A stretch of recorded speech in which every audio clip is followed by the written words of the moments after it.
You probably already know what transitions are. When you're streaming, you can set some animations that play every time you switch between scenes in OBS. In fact, people have even resorted to paying for custom stinger transitions to up the production value of their streams. One thing I've wanted for the longest time is the ability to customize the transition when you toggle a source on and off. So let's say your webcam. You're probably aware, but when you toggle a source off in OBS, it just does like this hard cut, and that just looks gross, and I hate that. What if you could have your camera fade in and fade out? Or maybe have your camera do like a slide in transition? Or you know what, scrap those ideas. What if you want to just go to like Michael Bay levels and just have your camera explode and then disappear?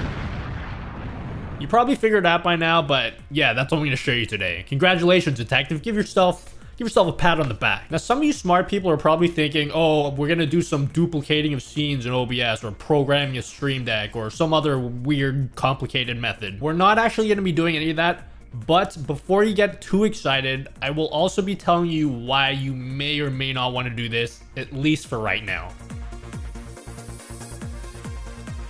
This video is sponsored by Nerd or Die. Nerd or Die is a place where you can get stream overlays, alerts, panels, even custom icons for your stream deck. All of their designs are really easy to set up. In fact, they're the only place with a one-click install for OBS Studio that takes like less than 30 seconds to set up. But if you want to customize and modify their designs, they even have an option to download the original source files and templates. Head on over to Nerd or Die, link in the description box down below, and upgrade your stream today. And like today, not tomorrow. Like, what are you even doing, man? Go and upgrade your stream already. What's up, guys? It's Nutty. Let's talk about what we're going to be doing today. We're going to be adding a feature to OBS that lets us customize transitions, not just when we switch scenes, but also when we toggle a source on and off. You seasoned veterans out there are probably thinking there must be some kind of plugin that you installed to get this working. Unfortunately, that's not the case. I was actually talking to Exeldro, aka the plugin god. He told me that in order to add source transitions, he had to actually modify the OBS library itself. And then I responded back to him,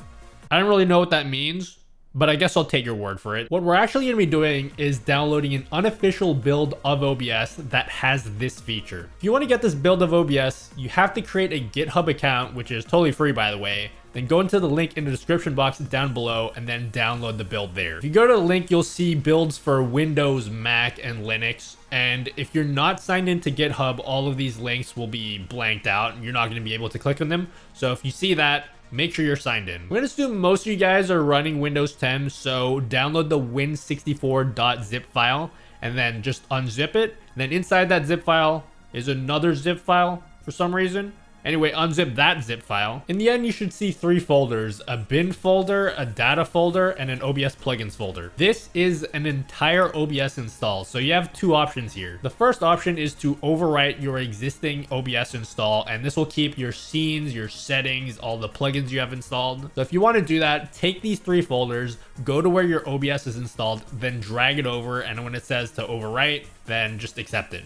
Or if you just want to test this build out, you can actually run this OBS build in portable mode, and that will make sure you start from brand new settings that don't interfere with your current install. So to do that, create a blank text file and rename that text file to obs_portable_mode.txt. You don't actually have to put anything in this text file. You just need to make sure this text file exists in the same folder as those other 3 folders. Then just navigate to the bin folder, 64-bit, and then launch obs64.exe. If you've done this correctly, OBS will just launch as if it's a brand new install. And then if you actually go back to the root of your OBS install, it would have created this config folder. Oh, and I totally forgot to do that thing where I tell you guys, no, Jason, this does not work for Streamlabs OBS, okay?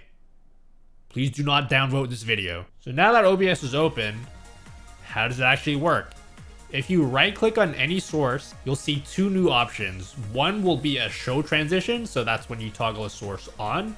And then there will be a hide transition, which is when you toggle a source off. So for example, if we right click on our webcam, then set the hide transition to fade, then when we toggle off our webcam, then it will just fade out. And it'll do the same thing if you set the show transition to fade as well. When you click on your webcam, then it fades in. You've got access to all of the same transitions that you have for when you're setting scene transition. Just be aware, if you've installed a plugin like Move Transition, those transitions don't exactly work. But all of the default transitions that come with OBS, Yeah, those should work just fine. Like, let's see, you can even do like a slide in transition to make your camera slide in from the bottom. Or even better, you can use a stinger transition. So for instance, I have this explosion animation, and so when I toggle my camera off, I just like completely detonate and just explode everywhere. In fact, you can even do that clock transition that they do all the time in Star Wars. Yeah, all you have to do is add a Luma wipe, set the image to clock, and then there you go. You can tell all your friends that you were in Star Wars. Fun fact, never watched Star Wars before. That's the one with the light swords or whatever, right? Anyway, the point is, I heard that Harris wanted to do this clock transition in one of his videos. Or even those super cheesy circular wipes like you saw in all the Star Wars. I just did that. Look, I just did it. Look here. Boom, boom, baby. Check that out.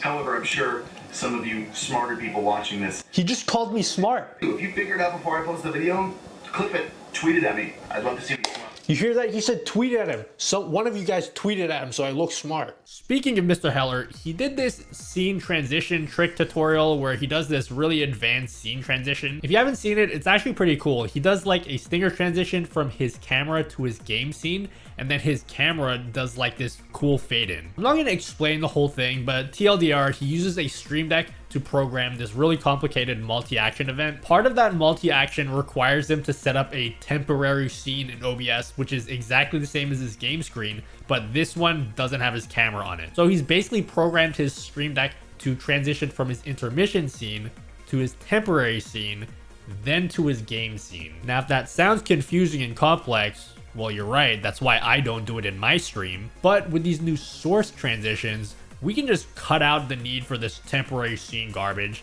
and all we have to do is tell our Stream Deck to show our camera, and then source transitions will take care of the rest. But the point is, if you're going to be doing these advanced scene transitions with a Stream Deck, you can make them a lot simpler, and in fact, you can do things that you couldn't even do, like that Star Wars clock transition. Just one thing I did forget to mention is these source transitions only apply to the scene that source is currently on. So if you have a webcam that's on two different scenes and you set the show transition for scene 1, then you're gonna have to set it again for scene 2. Now, you'll remember at the start of the video, I did tell you guys that you're probably not gonna want to do this for your stream, and the reason for that is, at the end of the day, you're using an unofficial build of OBS. As far as I can tell, this build of OBS has all of the same features as the current build of OBS, but I can't promise that's going to be the case 1 month from now, 6 months from now, a year from now, 10 years from now, 40 years from now. Like, I have no idea what OBS is going to look like in the future. Like, what do you think I am, a genie? So just be aware, there may be things that are broken in this OBS build. I mean, I haven't found anything, but there could be. And also, it's going to be bothering you all the time to update OBS because it thinks it's out of date. But there's one thing you can do to help, and that's giving me a tier 3 sub on Twitch. I'm just kidding. If you want this feature, go to the pull request link in the description box down below and leave a comment and let the OBS devs know that you want this feature. Now, if you don't know what a pull request is, it's basically a fancy term used by coding nerds that just means, hey, I just coded this new feature for this software. Can we make it an official feature of this software? And then other coding nerds can come along and be like, well, I don't know, I'll think about it. Or maybe they can be like, hey, that looks nice and all. Maybe you can change this, this, and this. Basically, it's just a way for these coding nerds to get together and discuss these changes coming to OBS and just make it the best that it can possibly be. But yeah, I think that's going to do it for this one. If you guys want to talk more about these advanced OBS effects or anything to do with streaming, make sure to join the Discord, link in the description box down below. I've also started taking submissions for the Stream Setup Showcase, which is going to be a video series where I look at your most creative stream creations. If you want more details on this video series, I made an announcement about it on the Discord, so make sure you've joined my cult. My Discord. As always, you guys can catch me on Twitch 4 nights a week, and guys, please follow me. We always talk about this kind of stuff all the time, and I'm trying to hit partner because I want to feel important. Anyway, peace out, guys. I'll see you guys next week.